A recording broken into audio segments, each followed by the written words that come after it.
Midlife is kind of the place where mortality and longevity kind of meet. And I can see a corporate equivalent to that. Midlife, we're aware of mortality. We maybe have lived longer than we will continue living or not. But we're also aware of longevity, that most likely we're not going to die at 65, 67 the way people used to. It's much longer than we were expecting. I think corporates have similar thing. They know mortality. They know that it's possible to die. You come up to that crossroads, you look right and left, and you move into the middle because you thought there was clear, and then boom, you get hit and you die. You know that you can die. So you're more aware of that. And banks maybe are not as aware of that kind of thing. Look Yeah. at Google's response to OpenAI. Regulation is a good thing for the consumer, but for the corporate, it sort of reduces the mortality risk. Regulation's almost Yeah. like, in some respects, here is like modern medicine. You like take enough pills and you'll live long enough, but will it be a nice life? I don't know.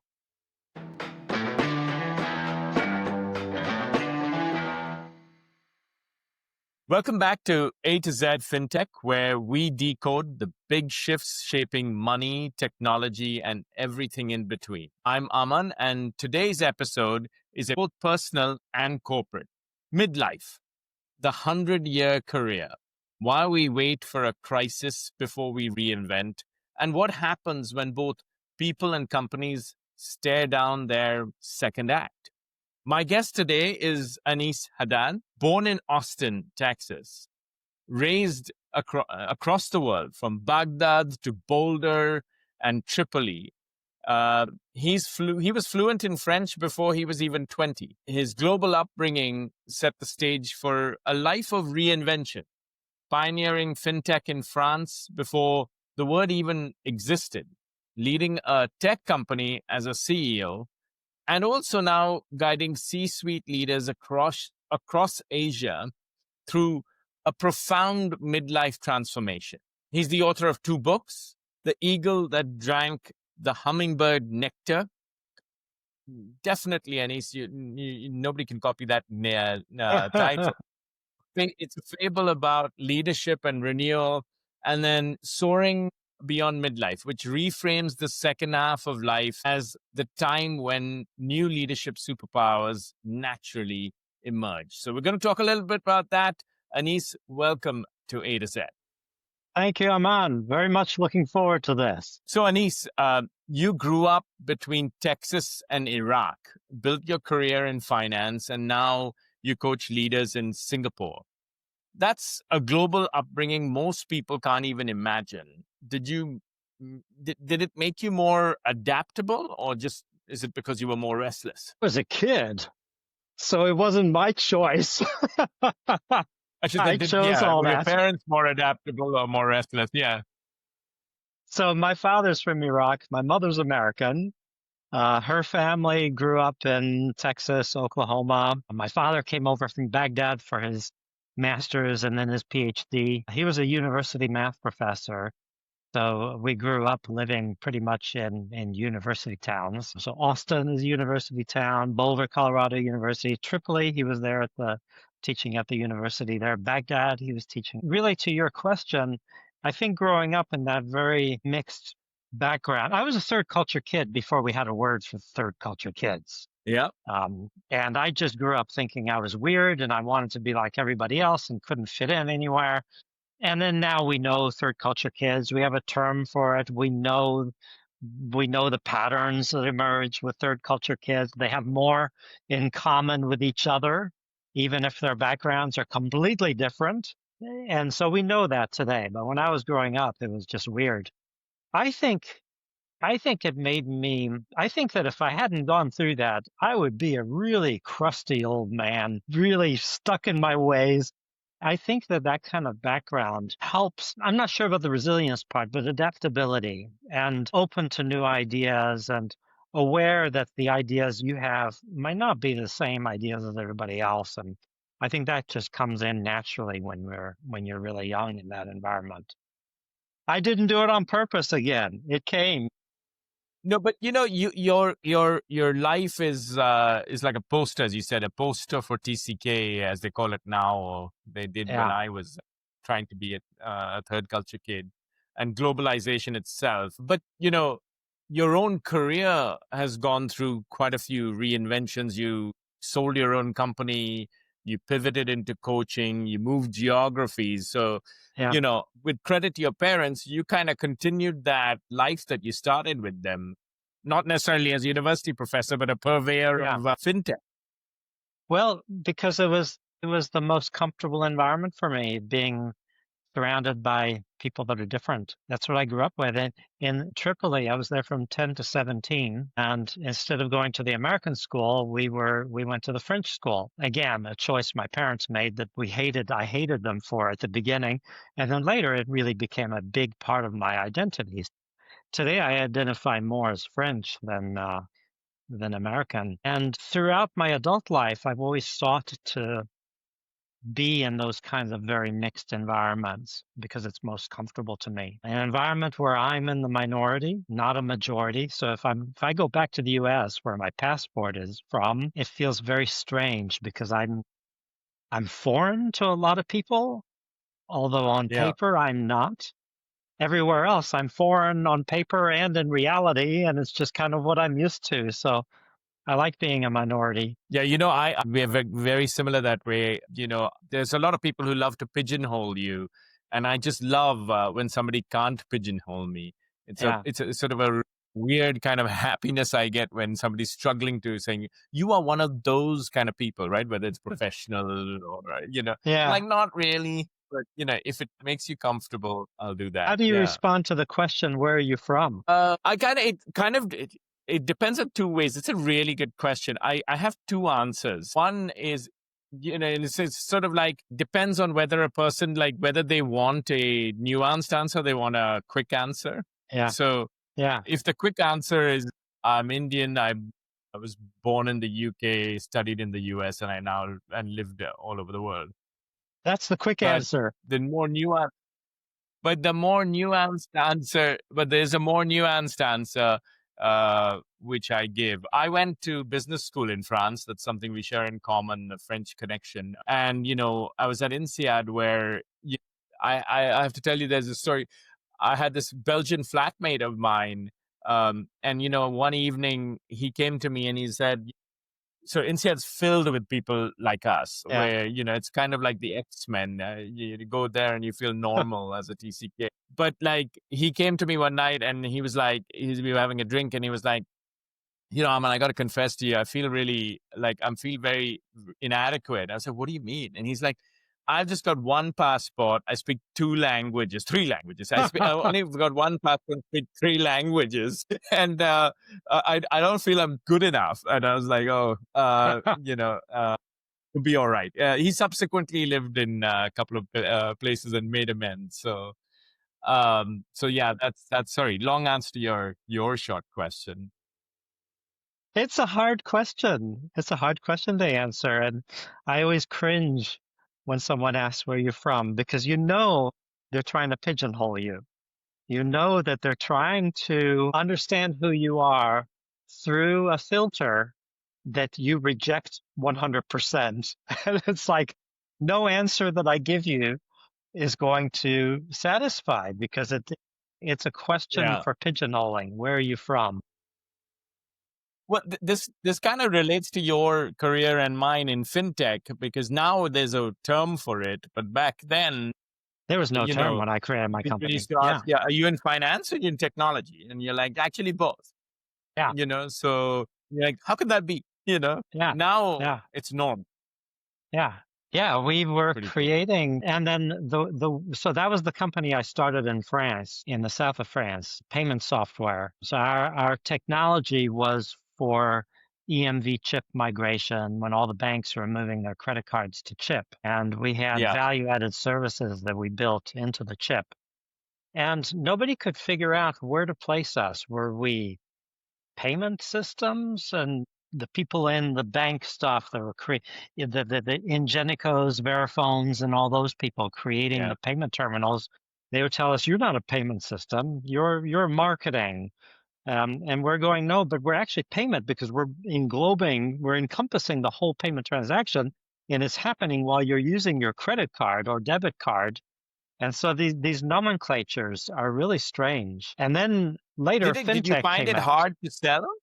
Did that make it hard to, back in the day when, not to date you, but, this was when, in the This was the 2000s?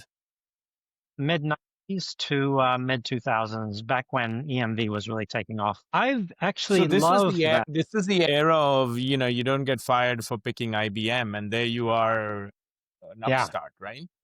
We were completely an upstart. What worked to our favor is that we really disrupted the payment systems. And I'm speaking physical payments. PayPal was Yeah, coming out at the same time, so not the internet payments. And we completely yeah. disrupted that market because before us, before my company, credit card companies would go to Verifone, Ingenico, Hypercom. They'd give them their specs, and the terminal vendors would create the software, and then they would get certified and all that kind of thing, which meant that the banks were really handcuffed into specific terminal providers. And Yeah. I came up with an approach of middleware to break it apart so that we could write software that runs on all of those terminals. And then what Hmm. happened was that the banks could negotiate with us, and then we would port our software to the various payment terminals and be able to give them much richer functionality at the moment of payment that function the same way across platforms. So the terminal vendors hated us because we were basically turning them into a commodity. And we charged up to $1 million a year and stuff like that to the banks for the system, and the payment terminals suddenly became cheap commodities. It was an interesting process. I think what allowed us to really penetrate was that the banks were going through this EMV migration, so it was costing them millions of dollars to shift over. They were open to doing things very different because we were riding that wave. Speaking of change and crises, you often said when we've talked that people and companies only change when they are forced. Uh, but here's a provocation. Is crisis actually, in your opinion, essential? Do we need the near-death experience to reinvent, or can we, engineer, if you'd like, a mini crises on purpose? Do we even need to do that? I have a nuanced view of that. I think that underneath, we're individuals and companies. I don't think we're ever not changing. It's just when we die that we stop changing. So we're constantly changing. The issue is that our awareness of who we are doesn't always catch up to who we've become. So it's kind of like there are things changing Like a underneath. lag effect. There's a lag effect. So we still think of ourselves in a certain way, and there are things that have Yeah. changed.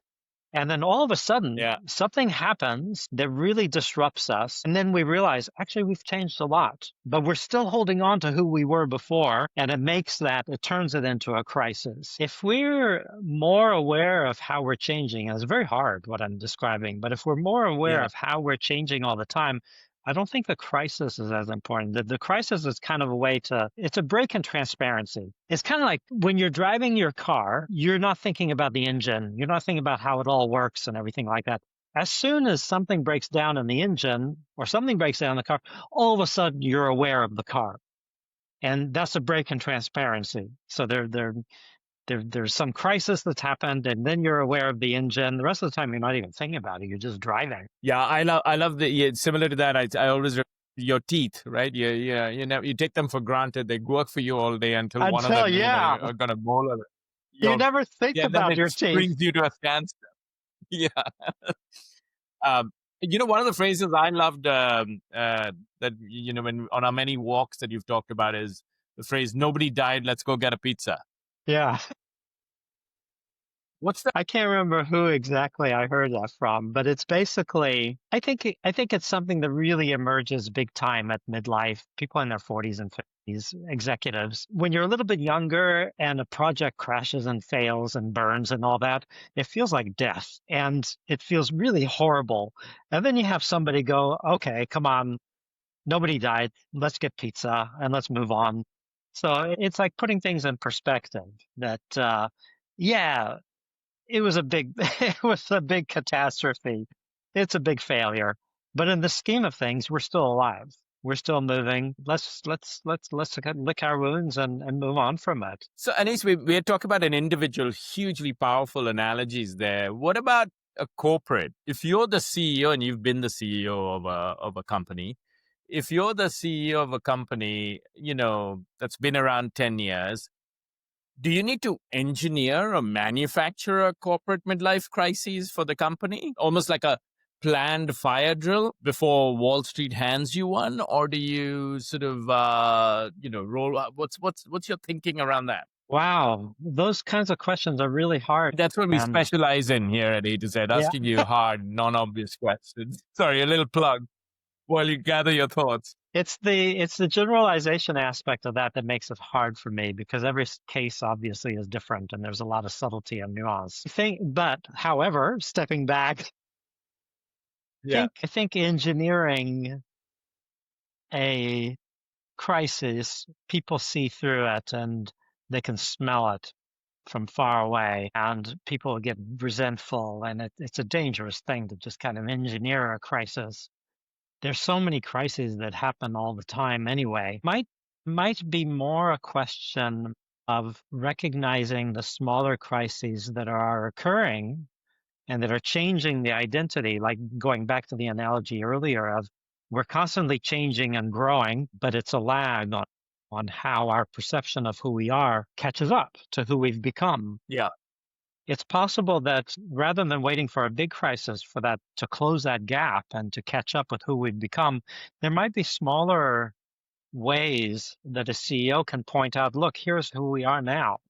And that was a big struggle with me when I was running my company, is to convince my people Yeah. that we were a payment software company. And I spent a lot of energy shifting our mindset internally before they actually shipped it. But the software was there. We were already doing stuff, but they were just thinking of themselves as kind of an added value marketing loyalty kind of company. So Yeah. I think the CEO's role is more of constantly prodding the self-awareness of who we are and who we're becoming so that it doesn't lag so far from reality.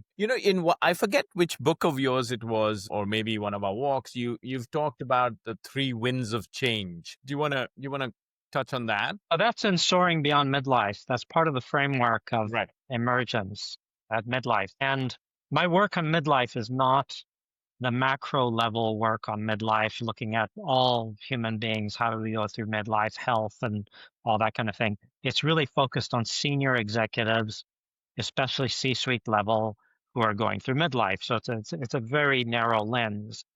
Through that narrow lens, I see three winds of change that really blow strongly through midlife. The first one is physiological. Our bodies are changing. We realize we don't have the stamina that we used to have. But we also become more aware. We become aware of our mortality. So there's a lot more at that age of thinking about mortality. But we also become aware of longevity because we start to think, hey, I might live to 100, like you opened earlier. So that's the physiological wind of change. The neurological wind of change. The second one is the brain. And we often focus on the negatives there with the prefrontal cortex slowing down. We forget where we put our car keys. We look at our kid maybe and we say, God, I can't remember your name. I'm sure I know your name, but what is your name? Or we forget the contents of a cell on a spreadsheet when we're talking to the board and we go, my God, I knew every single cell of this. I designed it, but I can't remember how this particular cell works in this moment. That's the prefrontal cortex that's slowing down. At the same time, we've got the two hemispheres that are talking more to each other, the right and left hemisphere. And the neuroscience isn't real clear as far as I know whether it could be a reaction to the prefrontal cortex slowing down so that the brain is rewiring so that it can continue to function. But what it means for us is that we can connect the dots more. We can see patterns that maybe we didn't see as clearly or as quickly when we were younger. We become more comfortable with ambiguity and paradox. So we can hold two ideas longer in our head rather than needing to resolve them as quickly. So that's the neurological wind of change. Third one is parental. And I think this one is changing fast culturally. We're in an age still where a lot of people in the C-suite tend to have kids that are growing up and leaving home. And there are exceptions all over the place. And it's fascinating. That was the first wind of change that I noticed years ago. It's fascinating to me that senior executives are struggling with their kids growing up and leaving home, and they're struggling with their role as a parent with questions like, if you don't want me to tell you what to do and give you the answers and everything that I used to do and that you used to appreciate, what is my value anymore as a parent? So there are things like that that we kind of struggle with as parents. And it matches perfectly what's going on in the C-suite with leadership is how do I truly empower my people where I don't have the answers and my role isn't to tell them what to do, and it's a very similar parallel there. So I like how that plays out in people's lives. I just want to pick, I love this framework of yours, as somebody who sort of matches the demographic you talk about. I feel very strongly you see it physiologically in your parents, but I wanted to capture a little bit on the neurological point that you make. The zeitgeist, AI, does AI augment that prefrontal cortex for a midlife person? And you don't need to remember everybody's names. Your Yeah, glasses, you can just wink at them, and it gives you that insight, and you're like, oh yeah, that's Aneace. And you and I had the same moment in the run up to this, forgetting each other's spouses names, etc. Would never, I don't know if that was age or negligence, but the point around this is that, in the age of AI, that'll never happen. And at the same time, you've got, as you said, the two hemispheres firing together better than they ever have. Does this make a midlife executive even more powerful, even though they may be feeling powerless because of their physiological challenges and the parental yeah, responsibilities, but neurologically, you're at, maybe this is wishful thinking, you're at your zenith. yeah. We were talking about this, and that was a very stimulating conversation on that. I thought about it more after we last spoke. I think, well, if you look at AI, it's fantastic for answers. Knowledge becomes cheap. Answers become cheap. Google was already bringing that and everything, and AI just accelerates that even more.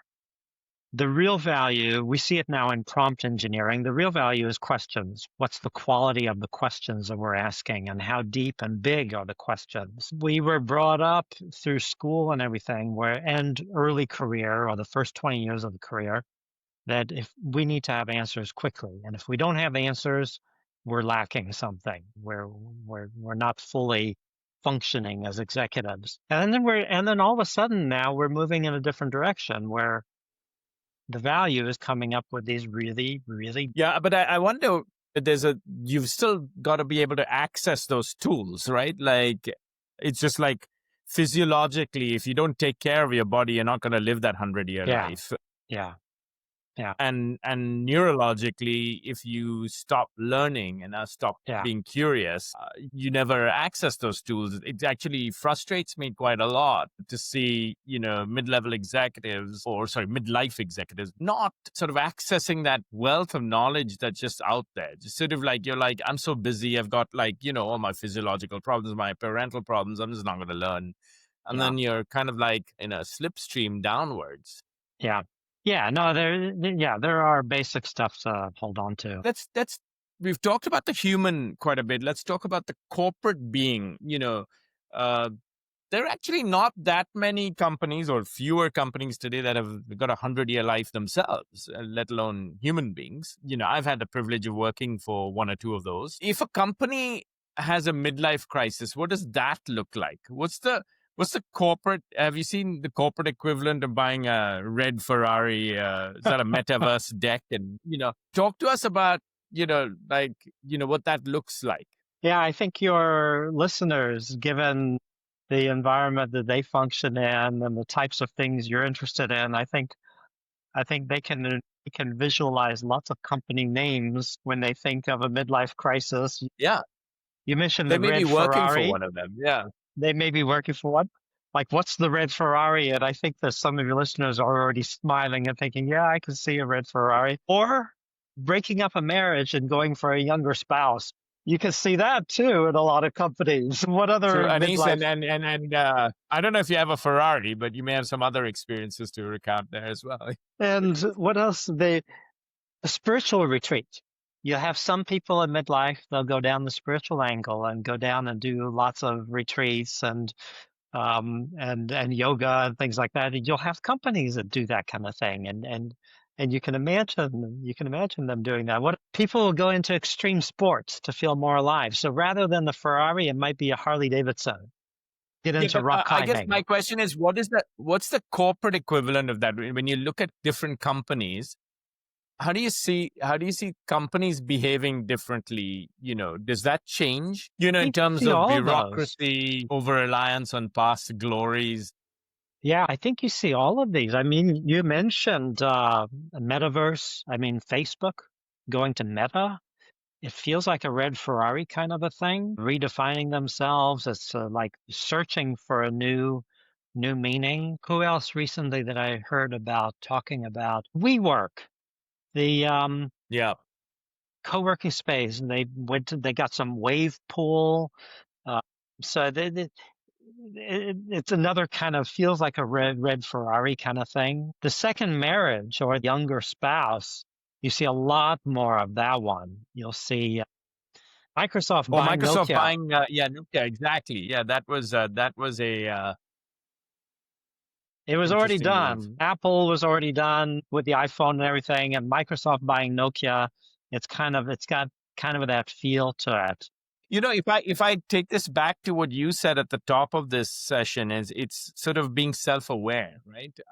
Yeah, As a human being, but also, as an organizational self-awareness. And I think when you have strong cultures, you have that honest conversation and self-awareness. I was talking about just this morning having a coffee with somebody, who used to work with me, and I continue to mentor, and he was narrating an incident where there's a leader in our former organization who was sort of like just hired, yes, very good execution, yes men, right? Emphasis on the men. And that has a huge like benefit for a period of time. But what happens is when everybody around you is saying yes for you for a long period of time and you've got success, you tend to not just react to the crises badly, but you're not evolving anymore. And I think that's the yeah. point. You don't see around corners. You are just speeding along the road, not watching out for traffic that's coming out from the side or being aware of that. I think technology companies could, having worked for both banks and banks are really poor at doing that.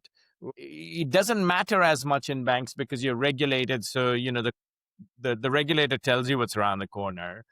But in technology companies, I remember feeling very thrown off by it because you rush to a corner and you brake, you look left, you look right, and then you go again. And what? And it's very weird because you're at a bank, you're used to driving at a steady speed and looking at the road ahead, right? But tech companies, as you said, the thing about Microsoft, you got to give it to them.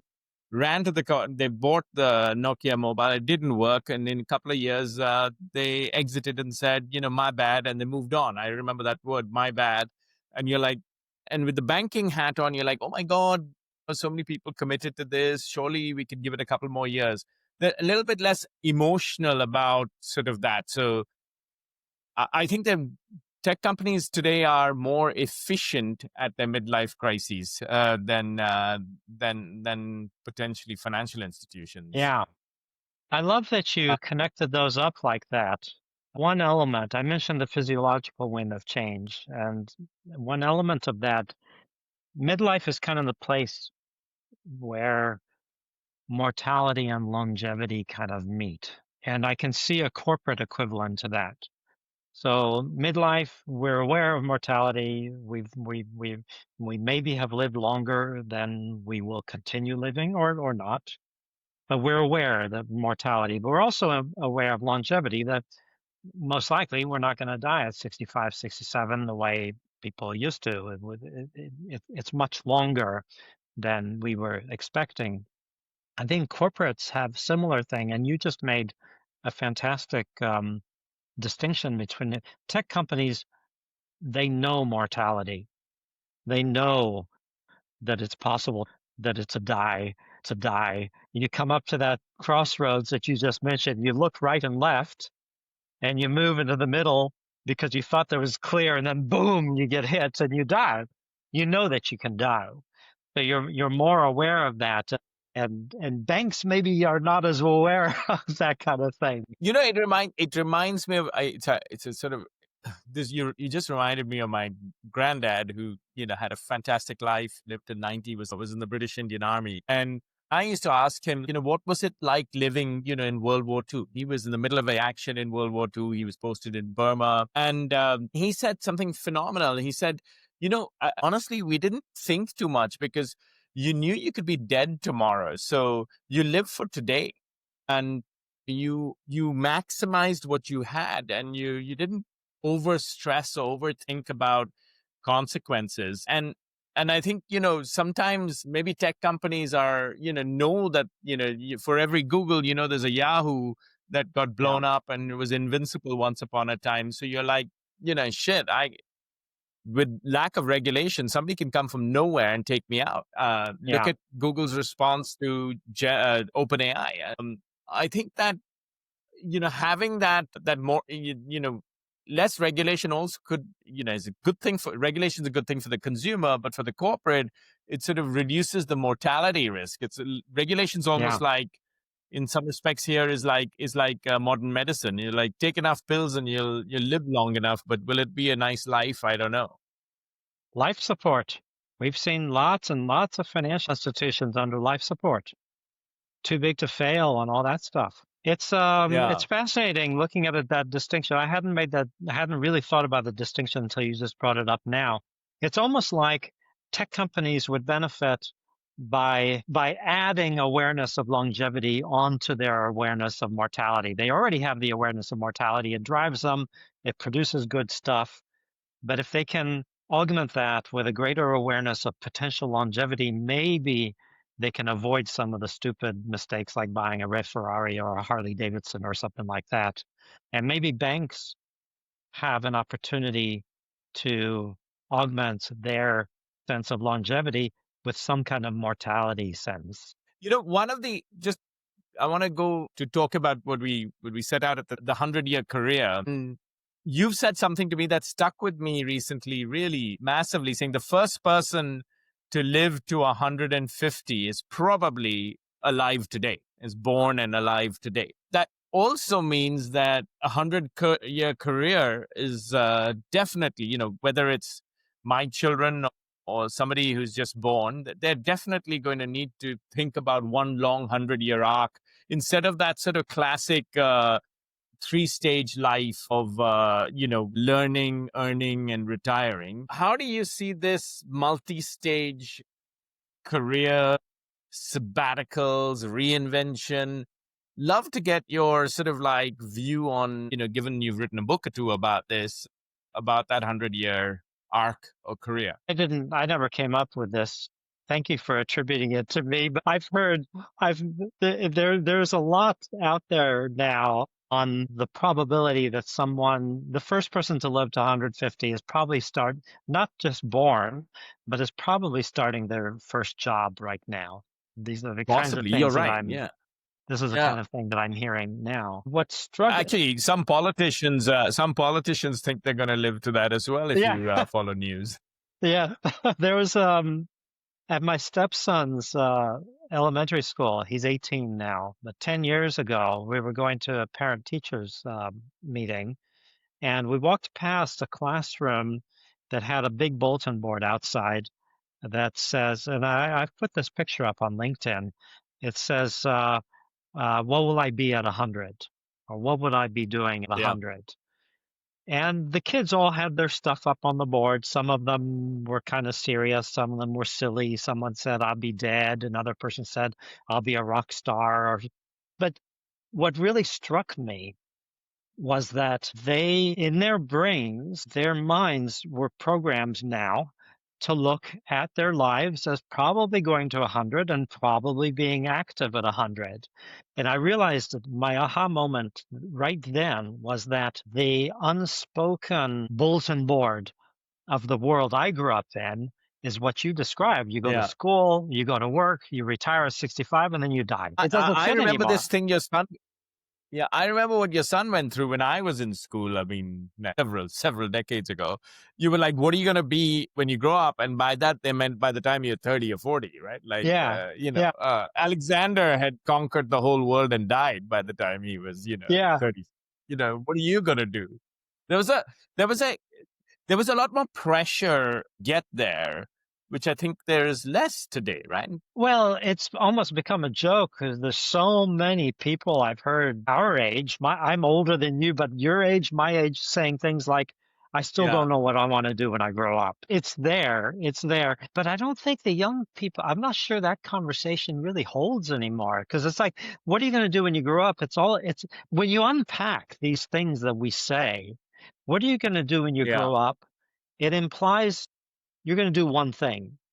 And so we're back to the old school, the old paradigm of I become a blacksmith and then I'm a blacksmith all my life.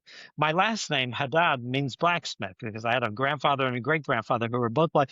So we have in our language, Taylor is a smith. We've got yeah. Miller. We've got so many family names that really go back to a profession because it goes back to you have one profession and you do that one job your whole life. So what are you going to do when you grow up? It still stays in that paradigm. It just doesn't work. I talk to my kids. My kids are young; they're 10 and 12, and I make the same mistake of asking them. Like my parents did. You do replicate. What do you want to be when you grow up? And I'm expecting a single answer, and they always look. They go to an American school, and they, have this very growth mindset Yeah. oriented education, which is fantastic. And they're like, I want to do this, and then I want to do this, and I also want to do that, right? Like Yeah. I could see my mom and dad and my no, which one, right? Yeah. And for them, it's like, why can't I do all three? And you're like, actually, Exactly. why can't you do all three? And my answer to them, I said, say this to my kids often, and it throws them off a little bit, saying, when I grow up, I want to be you. And Oh, they're that's like, beautiful. That's beautiful. so, yeah, maybe by recording it here, they'll know it for posterity, but it is quite amazing. Being a parent, a Gen X parent to Gen Alphas, who are now 10 and 12, I feel like I learn from them as much as they, maybe a little bit now more than they learn from me. It sort of also justifies the incredibly high tuition fees you pay in Singapore because you got an adult learning as well from them. You're not paying for just one. You say you just give them one thing that they're going to be when they're grown up and then cut the price by three. Yeah. But listen, before we run off on tangents, and you and I are super good at that, bringing it back. Let's talk about career breaks, right? So in a career, you used to go your whole career, work for one company or maybe two tops, and then you'd have your pension break at the end, right? And you might, if then you got, maternity and paternity breaks. But, it was very sort of regimented. Help us through thinking through how do you help, executives think through breaks in their career? Oh, how do you help executives think through breaks in their career? I have no idea. Don't It's worry, like, we can edit this out. You look far more intelligent. Do you want to think about it? Just think about it for a second. We get like Aneace, we could cut this interaction right now. But well, it's like, I can't think of a moment I've ever had a break. Although looking from outside, I'm sure there were moments that looked like breaks.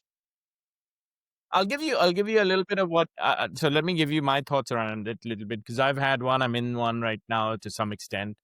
Um, it's about retooling, right? I Yeah, think it's three things. It's retooling and relearning. It's about yeah. refreshing your energy levels, maybe I forgot there was another re I had, but relearning, retooling, refreshing. You Reinvention. sort of like reinventing. Sorry, that's the one. Yeah. So maybe you want to go with that. So I actually froze on the notion of a break because Yeah. there was Ironically. something. Ironically, I froze on the notion of a break because reinvention, retooling, reigniting are extremely creative processes that to me don't equate to the word break. They do. Looking from outside, I can see how it might look like a break because you're breathing differently, you're taking time, stepping away from the grind, and it may look like a break, but it feels to me always like a very messy and very highly engaged creative reinvention process. Yeah, so from that, So I like it. So what are you saying that it's interesting. So I didn't think of it this way. You're defining a break as something where you just do nothing and just actually just enjoy. Your definition of break is sort of is not a Calvinistic one like I was suggesting. Break is actually going, traveling the world, spending yeah, time with your yeah, kids or your or aging parents, right? yeah, yeah. I appreciate the bias in my question with my own experience. Sort of like, you feel guilty about it. So you're sort of like, oh my God, I got to be productive because that's, you've been trained to do that, as we talked about from school. So would you define like somebody who's, left their job or been made redundant, uh, you know, take some time off for yourself? And then how do you suggest that they use that time between, when they start looking for a role and they actually end up getting one, the I would next I executive role? I wouldn't ever suggest anything. It wouldn't even dawn on me to suggest something. In my coaching work, there's virtually no advice given on how long of a break or what kind of break to take. If I'm coaching someone who's going through a transition like that and they feel a need to get some perspective and step back, there may be some retreat or there might be some kind of thing like that that becomes evident. It might be a new hobby. It might be a new sport to take up. So yeah, I think the idea it's the reaction to the word break because to me the break means you're not doing anything and it's just kind of static. I appreciate you're describing it in a way, you're holding it in a different way that doesn't have that static notion to it. Um, Yeah. it's an interesting thing. Let's talk a little bit about, when you does in your work that you do with people who are sort of around 50 and starting to think about their career, they're sort of like some of them think of themselves at halftime or, whatever it Yeah. is. Do you find that longevity is sort of like, are people aware of increasing longevity and therefore is this increasing or reducing the stakes at the midlife level? Is sort of like, are people thinking of it as like I've got more time, or are they like, oh my God, I'm running out of time? What is your, maybe it's not one answer. I'd love to get your perspective on sort of working people with people who are in their sort of late 40s, 50s. So I find, especially at senior executive levels, I find that people in their 50s, there's a very high preponderance of people like that thinking that their runway is running out, that they're running out of time. They haven't achieved everything they wanted to achieve. They've missed something somewhere along the way, or the kids are growing up and leaving home and they haven't been present with them because they've been traveling all the time.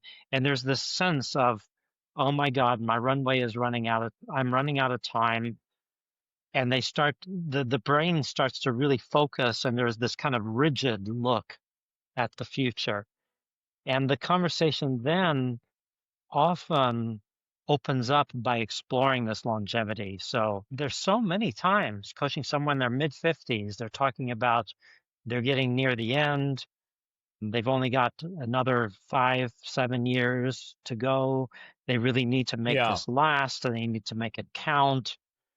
And then I'll go, dude, you're only 55. You might be halfway through your professional career. And Yeah. then I'll go, what?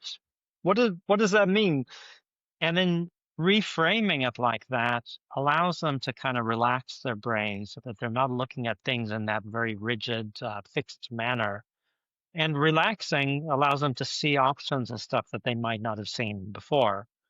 So it goes back to that question: what do you want to be doing at 100? You're Yeah. only And it's really, 55. the interesting thing is that I think maybe, I don't know, I'm making this up, six or maybe 7 out of 10 people, maybe even more, I've sort of got that mindset that, I've got to finish my career ends at 55 to 60 and then I retire, right? So many people are just so busy trying to accumulate enough resources and or wealth to be able to live the rest of their lives that they don't really focus too much on the purpose. And so, Yeah, you know, there's a lot of people who are looking at this like the end of a swimming pool. yeah, I have a lot of friends of mine. I'm at that age where they're sort of like, you know, again, it's a little bit like being a third culture kid. I feel like a third career kid. I don't get this whole retiring thing. yeah. For me, a lot of people have been asking me, oh my God, you're 49. What's going to happen? What are you thinking about? How are you celebrating your 50th birthday? Haven't figured that out. And Huh. secondly, what are you going to do, now that you're 50? And I'm like, I'll give you a bit of a story here. Sorry if you don't mind, indulge me. I recently lost the oldest person I know, a family friend of ours, my granddad's friend. He was an anthropologist at SOAS, a person called Adrian Mayer. He lived till 102 and he died in his sleep. And, until last year before, he was, he was getting up. And whenever I'd go to see him when I was in London, for me a sherry and have one for himself and then ask me about AI. It was amazing. And I was trying to ask him about history. But point around this is that I asked him, I said, what is it that keeps you going? And he said, it's just three things: keep moving, be curious, and don't stress so much. And his point was that I've lived till 100 and I've realized that, most things sort themselves out in the grand arc of time. Yeah, But what you can do is keep curious. And for me, if I may answer the previous question I asked you, is I feel like a lot of people have abdicated their curiosity. We're like, curiosity is something we are when we are in school, and we stop being that later in life. And I think, when I was working at Google, one of the PAs there, we call them ABPs, said something incredibly profound, saying she used to work at Standard Chartered, where I was before. And she's like, do you know, Aman, the difference between a senior executive at a bank and a senior executive at Google? And I was like, I don't know. She's like, the senior executive at a bank, when you meet them, you don't know who they were as a child. You meet a senior executive at Google and you're exactly the kid they were. They still are that kid. oh, that's so cool. And, in both in a good, I think she was referring to both in a good and a bad way. But like, I think that that's the piece that we need to cultivate, is that curiosity. Yeah, Obviously stay healthy, keep moving, try and reduce your stress. But too few people are talking about curiosity, in my opinion. yeah. I agree. I agree. Tell me, how old were you when you graduated from college and started working? I know I was older than 21 because I was very popular in school because I had a liquor license. I must have been 23. I must have been 23 when I graduated. So you've been, Why do you ask? because you may actually be at 49, you may have just finished the first third of your active life, from early 20s, Yeah. mid 20s to late 40s. Not even You know, halfway. yeah, but and in some respects, my niece, she just started university. It's like, this is really weird. I still feel like I'm like a year older than you, 2 years. Mentally, like it feels like yesterday. And the interesting part of this is that uh, I still have as many questions as I had. In fact, I probably have more questions than I did. I always thought that when I grow older, I'll have more answers, but I just have more questions. And I used to be very worried about that for the last decade or so, saying, dude, these backlog of questions are just growing. How am I going to answer this before I die? And I was actually like, the more questions I have, the more longer I might want to live. That's a good one. So let if I was to shift gears and ask you a question around. It's quite a personal question, Aneace. You sort of were coaching a lot of people under 40 that I knew, and then you made a conscious decision to stop doing that. Love to understand. And by the way, many of those people, now are over 40, so they meet. There is one thing with this idea of 100-year career. So a few years ago, I made the decision because I was noticing differences in the types of questions that my clients would have and the types of interests and things. So I really wanted to focus on senior executives. And one thing that came out was this deeper realization that the frameworks and models that we've developed for leadership were primarily developed by people in their 30s, late 40s. And so they hadn't yet experienced, they hadn't yet gone through midlife. So a lot of the frameworks that we have are kind of designed for early career growth. And one really fascinating area that I'm still kind of grappling with is this notion of going up. So a ladder or a staircase. There's the corporate ladder, climbing.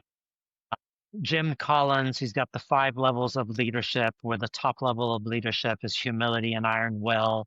Robert Keegan has 5 levels as well. And the idea is you go up this ladder as you become more advanced. And then it dawned on me that a lot of the people I talk to, senior executives, when they're beyond that, and they're in their 50s, early 60s, this notion of ladder doesn't fit anymore. And yet HR, the whole corporate environment is based on moving up. Our language is based on this ladder thing. And I don't have a replacement. It fits very well for the first third or the first half of a professional life. But it feels like beyond that, something else is needed. And it feels like it's more about connection, more like a web maybe than a ladder. You're not going up anymore. You're deepening connection with others, deepening contribution to others, a sense of purpose through contribution, through connection. I think there's something profound that really changes when we become aware that we're going to work a lot longer. Another element, I'm 65, and at some point, having a few decades of difference between you and the people you're coaching, it doesn't really fit anymore. It's like getting an old man into a room and talking about agile technology, methodologies and stuff. At some point, it just doesn't fit. So part of it was that I was more intrigued with what's going on with older people. And another part of it was just the practicality. It felt weird to be at my age and working with people in their 30s. Yeah. Well, having been somebody who's walked up and down Fort Canning with you, I think you'd give most 40-year-olds a run for their money in terms of your energy. Aneace, it's been a pleasure. We've covered a lot. We've covered crisis. We've covered midlife. We've covered 150 years lifespan, lightsabers. So let's press a pause button. I won't say the end here, but if I ask you one more question, if you could design a bumper sticker for midlife for both people and companies, what would it say? My God. What would it say? Nobody died. Let's get pizza. That's awesome. No, that's fantastic. Aneace, thank you very much for sharing your time. Thank you for dialing in from Australia, and it's been an absolute pleasure. Wonderful, Aman. It's been really beautiful. Thank you. Looking forward to our next walk.